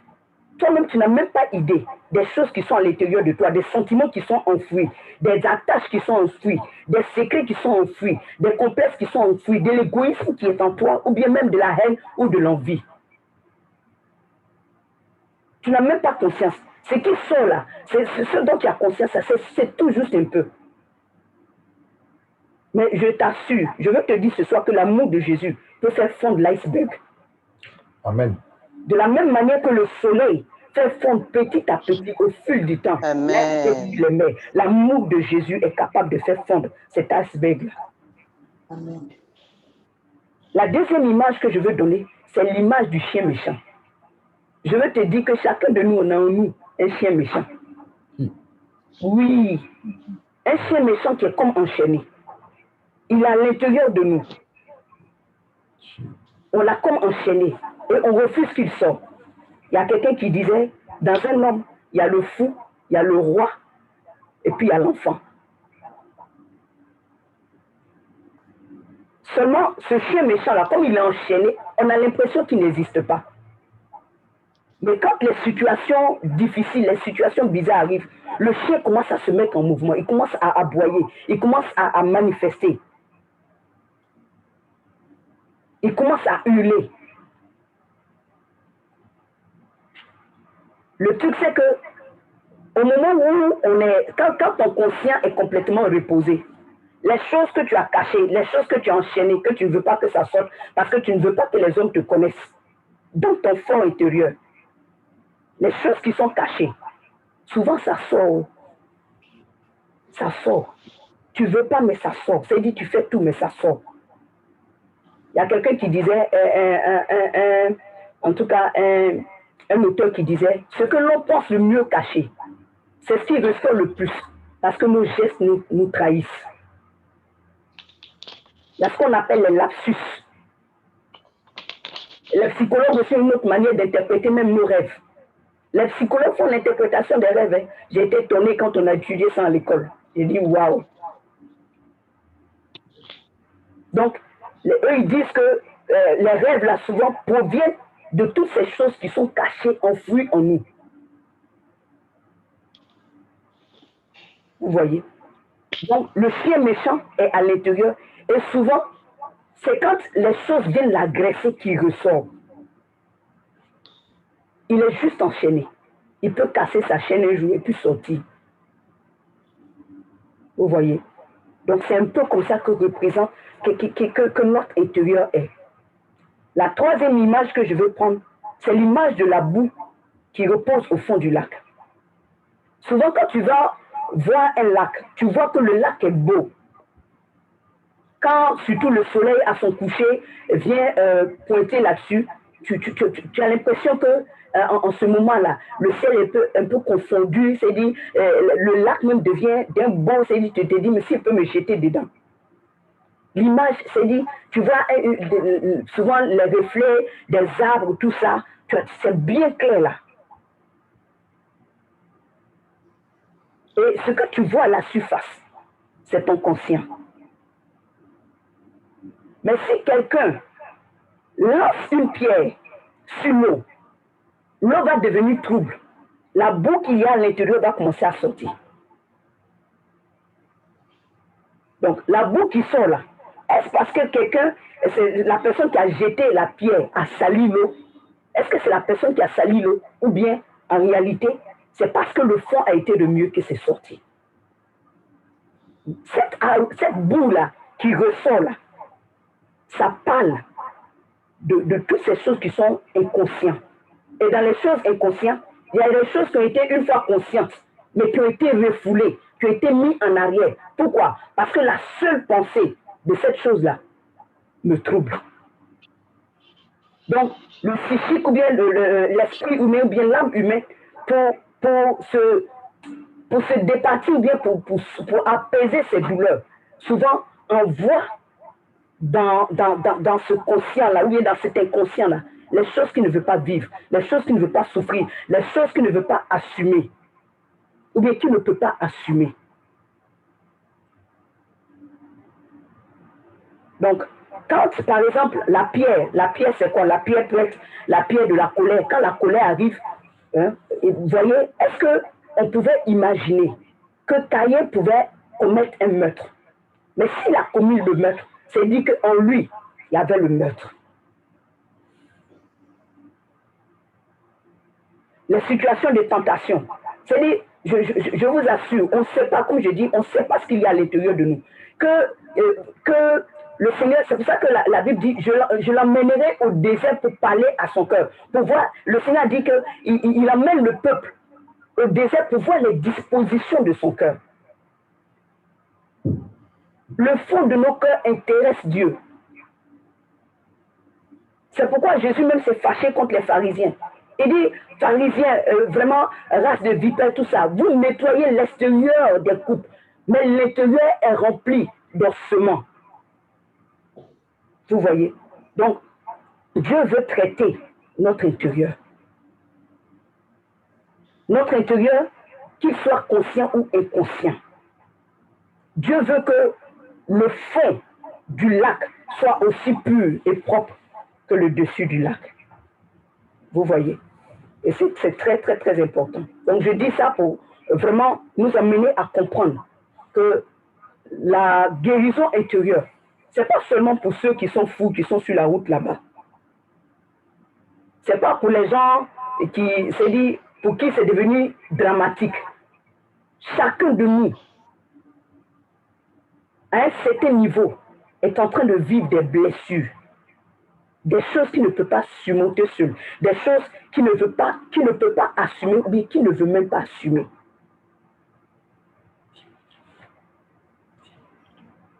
Waouh! On n'est pas arrivé bien loin, mais bon. Oh là là là là.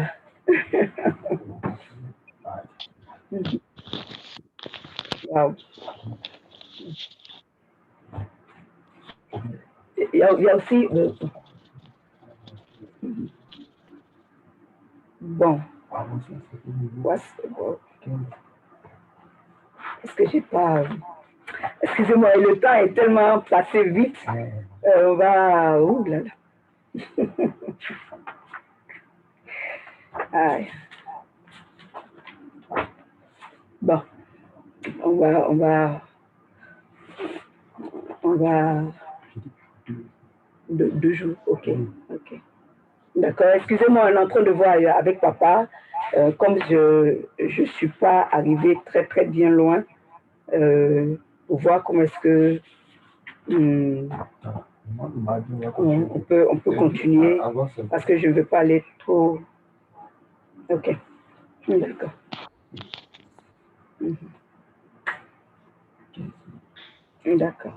D'accord, papa. Ok. Donc, donnez-moi juste 15 minutes, on va arrêter. Ok. Donc, la dernière image que je veux donner, c'est l'image vraiment de deux chambres. Donc, il y a la chambre de devant et puis la chambre de derrière. Vraiment, c'est le conscient et l'inconscient pour que vous compreniez vraiment. Donc, il y a... Généralement, quand nous avons notre salon, nous faisons tout pour que le salon soit bien propre, pour que tous ceux qui viennent visiter se sentent à l'aise. Ou bien disent non que c'est propre, non c'est bon, non c'est... Maintenant, les choses que nous ne voulons pas que les gens voient, nous ne voulons pas que les gens comprennent ou bien qu'ils sachent, nous les mettons dans la chambre. Ou bien les choses qui sont comme des trésors, nous les gardons précieusement dans la chambre, de sorte qu'on ne voit pas. Donc, généralement, le salon, c'est le conscient. Donc, si vous voyez bien, dans le salon, là, il n'y a pas grand-chose. Les plus grandes choses, les plus précieuses choses, nos trésors sont dans nos chambres. Et c'est ainsi que le conscient n'a pas beaucoup d'éléments.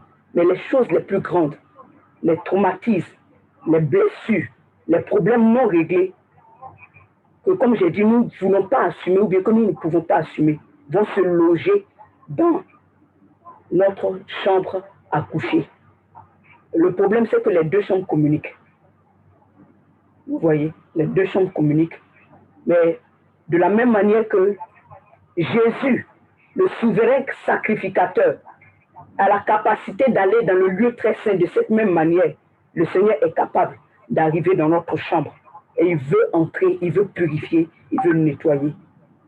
Donc, on va peut-être s'arrêter là pour ce soir. Parce que si je veux entamer l'autre partie, ça sera un peu compliqué. On va arrêter là pour ce soir. Et puis, si quelqu'un a des questions, si quelqu'un a des préoccupations, peut-être avec des questions, on pourra vraiment voir. Donc, que le Seigneur vienne et qu'il purifie l'intérieur. Que le Seigneur, en tout cas, ma prière, c'est que le Seigneur te donne de voir et qu'il te révèle ce qu'il y a en toi caché qui fait que tu ne peux pas progresser, qui fait que tu es constamment, c'est-à-dire, tu n'es pas épanoui, tu fais tout, c'est-à-dire extérieurement, financièrement, souvent même ça va, mais tu sens que tu n'es pas épanoui, tu sens qu'il y a quelque chose qui te manque, il y a une dimension qui te manque. Malgré que tu as le salut, malgré que Jésus est là, tu le pries, mais tu as l'impression qu'il y a quelque chose qui ne va pas. Donc que le Seigneur vienne et qu'il purifie. Que le souverain sacrificateur entre dans le lieu très saint, qu'il apporte le sang qui purifie, le sang qui libère. Vraiment, tout ce qui est conscient, tout ce qui est inconscient, les choses que tu ne sais pas, les choses que tu as vécues qui jusque-là, vraiment, c'est-à-dire, tu ne sais même pas comment t'en défaire. Que le Seigneur vienne pour purifier et que l'amour de Dieu vienne te toucher dans cette partie-là de ton être. Cette partie que personne d'autre ne peut voir, si ce n'est Dieu, que toi-même souvent même tu ne peux pas voir. Donc que le Seigneur vraiment nous aide et que Dieu nous bénisse. Donc je laisse, si vous avez des questions, on va essayer de répondre et puis voir. Je vais m'arrêter là, je pense qu'on aura l'occasion de revenir sur, de voir comment est-ce qu'on peut sortir, comment sortir de toutes ces situations-là, comment guérir, comment est-ce que, quel est le processus, tout ça, on pourra voir la prochaine fois. On va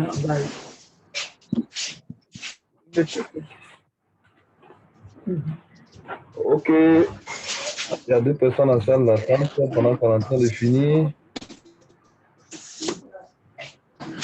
Ok. Alors, je ne sais pas s'il y a des questions. On va prendre quelques questions pour la séance d'aujourd'hui. Et... Akilas, il y a une question. Oui. Question Akilas. Oui, maman. Shalom, maman. Oui, hello. En tout cas, moi non plus, je n'ai pas vu le temps passer. J'espère qu'on aura une autre session. Oui, on a la dernière session du mardi. D'accord. Oui. Donc, moi, la question que je vais poser, c'est peut-être un lien, bon, c'est un lien avec la guérison intérieure, mais c'est beaucoup plus global. Parce qu'avec un peu de recul, c'est une question, hein, mais j'ai l'impression que la question de la vie chrétienne même est souvent faite dans un sens d'appuyer encore plus sur les blessures des gens. Parce que de ce que j'entends, j'ai l'impression que bon, le jour où on a accepté le Seigneur, on a été sauvé, notre esprit a été régénéré, mais on n'est pas devenu gros. Plus si on était gros, on n'est pas devenu mince. Si on était mince, on n'a pas grossi. Notre corps est resté pareil. Et puis notre âme, à l'état auquel on a accepté le Seigneur, les choses n'ont pas forcément changé. Il y a un travail qui se fait jour après jour. Mais à entendre la plupart des messages qu'on entend dans nos communautés, c'est comme si en fait, quand le Seigneur est venu sauver, c'est vrai qu'on dit le salut de l'âme, mais c'est comme si en fait tout avait changé, qu'il n'y avait plus de blessures intérieures, il n'y avait plus rien à travailler. Et souvent, une des raisons ça fait que c'est difficile. Bon, je ne vais pas faire de commentaire, mais si je fais ce petit commentaire-là, c'est pour mieux préciser ma question. Finalement, est-ce qu'on ne peut pas dire que tout le travail à faire, c'est un travail de guérison intérieure après le salut? Ok. En tout cas, c'est une très bonne question. Une très bonne question.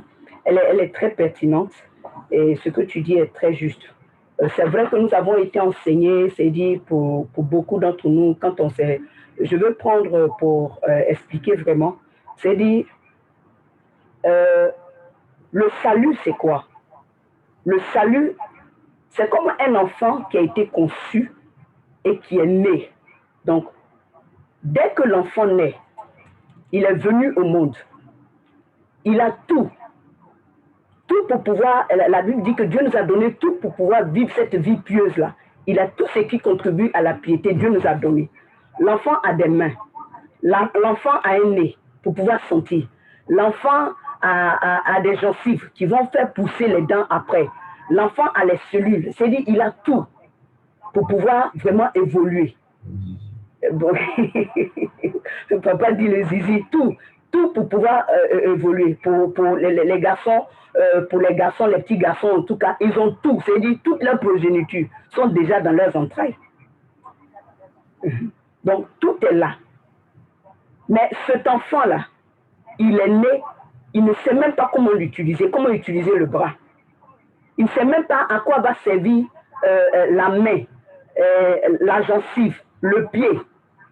Quand il naît, il faut qu'on en prenne soin et qu'au fur et à mesure, il se rende compte. Donc, au fait, c'est le travail du salut. Le salut, c'est quoi? C'est-à-dire, le salut, c'est la première guérison intérieure. La toute première qui te fait naître de nouveau, qui te donne l'esprit régénéré, qui te donne ce qu'on appelle des capacités, des moyens pour pouvoir faire vivre vraiment comme il le faut. Donc, la première grande guérison, c'est le pardon de nos péchés. Le fait de savoir que tes péchés sont pardonnés. Le fait que désormais tu as la paix avec Dieu. Tu as la possibilité de rentrer en communion avec Dieu et de recevoir dans ton âme cette paix-là. C'est déjà une première étape de la guérison intérieure. Donc, c'est cette âme-là qui va maintenant grandir dans la connaissance de Dieu, dans l'amour de Dieu, dans son affectivité de Dieu, dans l'intellectuel de Dieu, dans sa relation même avec les autres. Donc, comme tu le dis, c'est vrai que la relation d'aide, c'est aussi comme, je veux dire, la guérison intérieure. Le salut, c'est comme quand le peuple d'Israël est sorti d'Égypte, excuse-moi, le peuple d'Israël est sorti d'Égypte. Et quand ils sortent de l'Égypte, c'est ça le salut, ils sont sauvés. Ils ne sont plus esclaves. Mais seulement l'esclavage, ou bien la vie d'esclavage, l'habitude de l'esclavage n'est pas quittée en eux. Il fallait passer par le désert. Quand ils passent l'étape du désert, il y a maintenant l'étape de la conquête de ton Canaan. Jusqu'à la dernière possession de ville qui est Jérusalem, qui est Shalom, qui est la paix. Donc, c'est vraiment un processus. La vie chrétienne, la guérison intérieure est un processus. Donc, au fur et à mesure,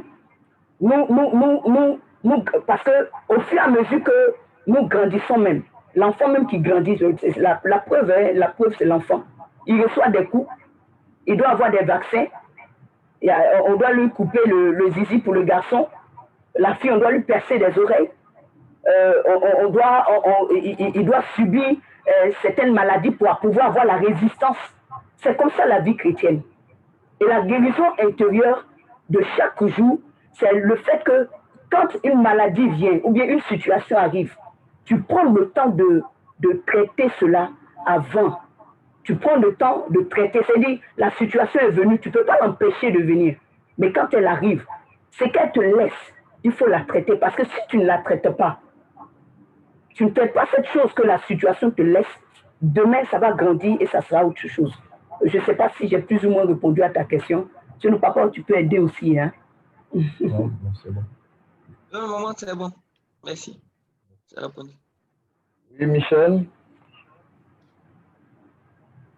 Merci, maman, pour ce partage. Merci, Daddy, pour l'opportunité. J'ai une question, en fait, déjà, c'est bien qu'on puisse avoir une deuxième session où maman va parler du processus qui amène à la guérison. Moi, ma question, c'était un peu, j'ai une partie de réponse dans ce que maman a dit à la question d'Aquilas, mais il y a quand même encore une zone d'ombre.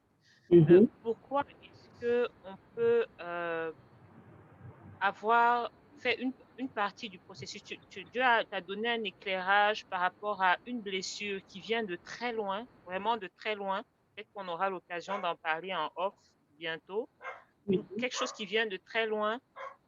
Quand une situation se présente, tu peux refaire le parcours, l'Esprit de Dieu t'éclaire et tout, et tu as peut-être même eu des moments où tu as parlé avec les personnes, tu as beaucoup d'amour pour ces personnes, le pardon est passé par là et tout, mais tu as l'impression que, pourquoi est-ce que tu peux avoir l'impression qu'à certains moments, quand une situation pareille se présente, c'est comme si ça n'a pas été vraiment cicatrisé. Qu'est-ce qui peut faire blocage à la guérison intérieure? C'est ça en fait la question.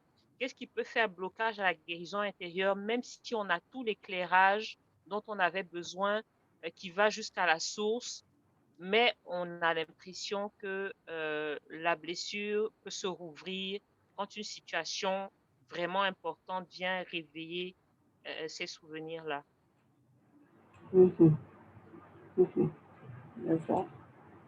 Qu'est-ce qui peut faire blocage à la guérison intérieure? Quand déjà on est passé par le processus de guérison, c'est ça, c'est-à-dire après avoir passé le processus de guérison et d'avoir eu l'impression même d'avoir été guéri et que la plaie semble ressurgir, c'est ça? Oui. Une situation se présente et quand tu es devant le Seigneur, que tu pries pour comprendre, il te ramène encore à ce que tu as fait, ce qu'il t'avait montré dès le départ. Moi, je dirais à la limite, peut-être pour donner un indice, je ne rentrerai pas dans les détails, depuis le ventre de maman.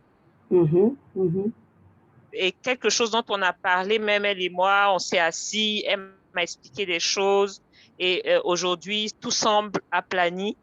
Mais quand il y a une situation similaire qui est en rapport avec, tu parlais au départ, maman, des blessures liées à des choses vis-à-vis des autres. Donc, quelque chose qui ressort, qui revient quand même, malgré le fait que le chemin de guérison intérieure a été fait. Ok.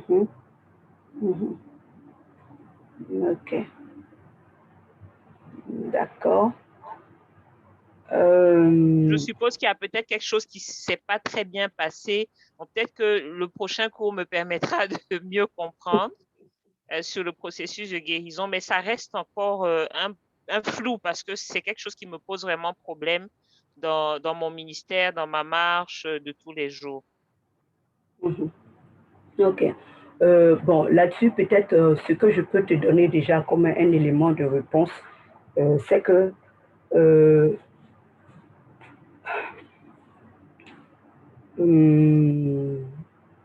je cherche mes mots pour mieux expliquer, pour pouvoir m'assurer de... au fait, quelquefois, ça dépend de la... au fait, il y a... La guérison peut être progressive. Tu vois? C'est-à-dire, tu peux recevoir une guérison intérieure. C'est comme une plaie. Voilà. Une plaie, quand on la soigne, elle peut même se cicatriser. Mais si on vient même appuyer au même endroit, elle peut faire encore mal. Malgré que la peau a poussé, malgré que la cicatrisation a été possible, mais on vient appuyer au même endroit, on sent une certaine douleur. Moi, j'ai eu, comme on appelle la césarienne. La césarienne, j'ai eu 3 césariennes. Et à chaque fois, mais pendant la dernière césarienne, après la dernière césarienne, la plaie a été soignée, tout ça. Mais pendant 3 ans, dès que j'appuie l'endroit, je sens la douleur, malgré que les échographies, tout ça, ont montré que j'étais guérie. Donc, il y a des moments où la guérison intérieure est faite, mais l'intérieur, là, comme l'intérieur est tellement profond qu'elle se traite au fur et à mesure. La même situation peut être traitée sur plusieurs étapes ou bien plusieurs sessions. Donc, c'est la première réponse. Maintenant, la deuxième réponse, il peut s'avérer qu'il y ait guérison. Mais seulement, la guérison, je prends par exemple le cas de cette femme qui a eu la foi, ou qui a eu la foi, qui est venue vers Jésus, et Jésus lui a dit, va et ne pêche plus. Donc, elle a eu sa guérison, et le Seigneur lui dit, va. Ça veut dire que ce qui a fait que cette maladie, ou bien ce problème était là, c'était à cause de telle ou bien telle chose. C'est à cause peut-être d'un péché ou bien de telle chose. Donc, toutes les fois où ce péché va se présenter, c'est possible que la maladie revienne. Donc, ça, c'est la deuxième réponse. Maintenant, ce que moi, je veux te faire comprendre, c'est que si tu sens que tu as été guéri, si tu as expérimenté la guérison, il faut t'asseoir sur ta guérison. Il faut l'admettre que Jésus t'a guéri. Maintenant, ce n'est pas parce que le Seigneur t'a guéri que l'ennemi ne va pas t'envoyer des situations similaires. Il va toujours t'envoyer. Il va toujours t'envoyer des situations similaires. Et s'il t'envoie des situations similaires, tu dois confesser et t'asseoir sur ta guérison. Et c'est ce qui va te permettre d'avoir ce qu'on appelle cette guérison totale. Ce n'est pas parce que tu ressens quelque chose que c'est la vérité, que ça continue de te miner, ou bien que ça doit continuer de te miner. Tu peux ressentir, mais ce ressenti est différent de quand l'ennemi te tenait esclave. Je ne sais pas si tu me comprends. Oui, mamie, oui. Je ne sais pas si tu me comprends. C'est-à-dire, je parle de 3 choses à la fois. Hein. Donc, tu peux ressentir vraiment, tu as été guéri effectivement, par la grâce de Dieu, le Seigneur a fait avec la maman, mais le souvenir qui est, comme je t'ai dit, le souvenir, comme j'ai dit, le souvenir affectif persiste beaucoup plus longtemps. Mais la présence de Jésus vient comme pour vraiment guérir totalement. Et quand il guérit, tu dois t'assurer, c'est-à-dire tu dois t'asseoir, tu dois prendre. C'est comme quelqu'un, je prends par exemple ceux même la guérison physique. Il y a des gens qui ont été guéris physiquement, qui ont été guéris effectivement. Mais le lendemain, ils se lèvent et puis ils sentent que la douleur reprend.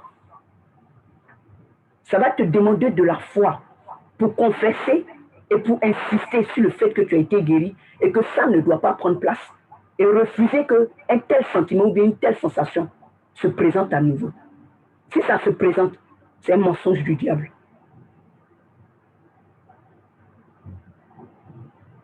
Donc, je ne sais pas si tu as compris les 3 cas, les trois tableaux.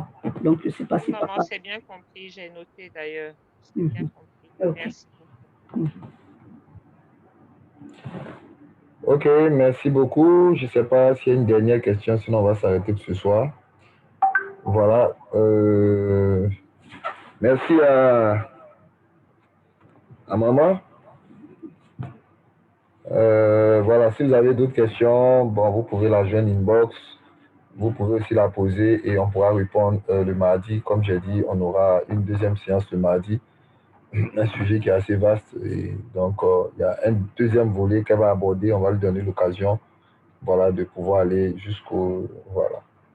Et par la grâce de Dieu, Seigneur me fera la grâce d'avoir vraiment des séminaires spécialement pour la guérison intérieure, parce que nous savons qu'il y a énormément de choses à faire. C'est un champ de mission très vaste où il y a un grand besoin. Donc, pour vraiment prier pour notre formatrice, que le Seigneur continue de l'équiper davantage. Alors, on va ensemble dire merci au Seigneur pour ce temps qu'il a rendu possible. Père, nous te bénissons, ensemble prions le Seigneur. Et Père, merci pour ce temps, nous te rendons toute la gloire. Merci pour ce que nous avons partagé. Voilà, j'aimerais que chacun prie, que tu puisses vraiment bénir le Seigneur pour ce temps merveilleux. Gloire à toi, honneur et gloire à toi, Seigneur. Merci pour ta servante. Tu t'es servi comme un canal pour éveiller notre esprit, éveiller nos cœurs et nous faire réaliser la nécessité, comme elle a dit, tous autant que nous sommes, nous avons un challenge. Parce que ce travail qui a commencé depuis notre naissance, et quand nous réalisons qu'on a été affecté même de manière inconsciente dans le passé, et même depuis le sein de notre mère, tu nous connaissais, comme tu le disais au prophète Jérémie, et nous connaissant, tu connaissais aussi ce qui nous a affecté, tu sais ce qui nous a affecté inconsciemment, et qui peut-être aujourd'hui fait qu'on marche avec un manque d'assurance, avec une certaine attitude hautaine, avec une certaine attitude de rébellion, ou bien d'être renfermé sur soi, ou un désir d'être tout le temps seul, solitaire, au point de vraiment s'empoisonner soi-même. Ce soir, nous venons à tes pieds et nous croyons que, Seigneur, par le ministère du Saint-Esprit, tu visites chacun, tu visites chaque frère et sœur de l'Académie au nom puissant de Jésus. Tu nous accordes d'expérimenter une véritable guérison. Seigneur, pour plusieurs, ils sont en train de rentrer dans ce processus. Seigneur, nous savons que l'ennemi n'est pas d'accord, n'est pas content et ne va pas nous regarder en souriant. Certainement qu'il y aura des représailles, certainement qu'il y aura même le ressentiment quelquefois des situations pour venir nous rappeler que nous sommes encore esclaves, que nous sommes encore attachés comme ce talon, mais ta main puissante est venue nous restaurer, nous délivrer au nom puissant de Jésus. Nous te bénissons, que ta paix, que ta grâce repose sur nos bien-aimés, sur leurs familles, sur leurs enfants, sur leurs conjoints, leurs Seigneur. Nous prions au nom puissant de Jésus. Donne d'expérimenter cette guérison, cette restauration totale. Révèle-nous, toi qui sonnes les cœurs et les reins, toi qui connais les choses cachées, toi qui sais ce qui peut paralyser, nous paralyser même en rendant ministère. Seigneur, ma prière, c'est que vraiment tu nous donnes de réaliser cela. Que même en rendant ministère, comme je l'ai enseigné un jour en session publique, que nous pouvons dégager l'atmosphère spirituelle, nous pouvons dégager l'atmosphère émotionnelle. Nos blessures peuvent se communiquer. L'atmosphère de nos blessures peuvent même infecter toute une salle.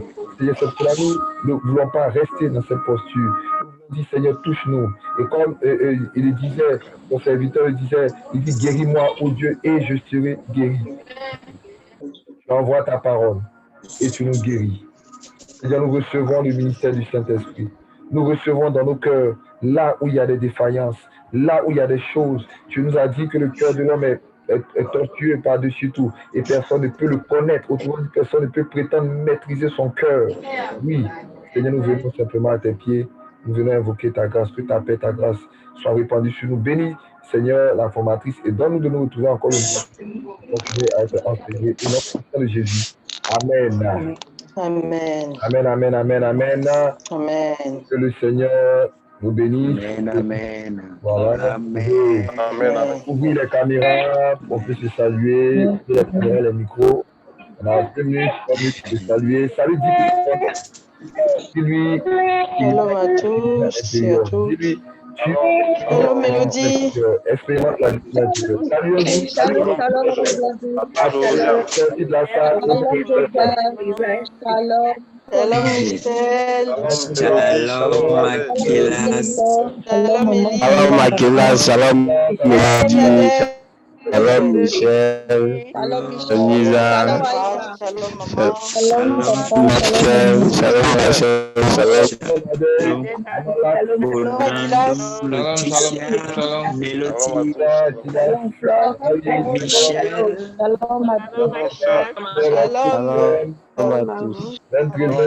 Shalom, Madame Lisa. Shalom. Shalom. Shalom, maman. Merci beaucoup. Shalom. Shalom. On a été édifié. On a été béni.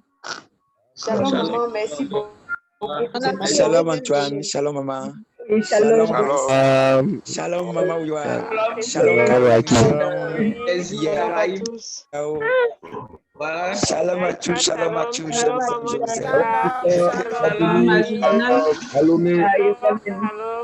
Shalom Mélodie. Shalom. Shalom, Élie. Maman. Shalom. Excellent nuit à nous tous. Shalom à tous. Shalom, Tata Nado. Shalom, Papa Gilas. Tata Caroline, bonsoir. Bonsoir, Aïssa. Tata Michel Lembo. Shalom. Tata Michel. Maman Nisa. Shalom. Bébé Solomon, shalom. Bienvenue à l'académie. Oui, shalom. Shalom, bébé. Shalom, Mélodie.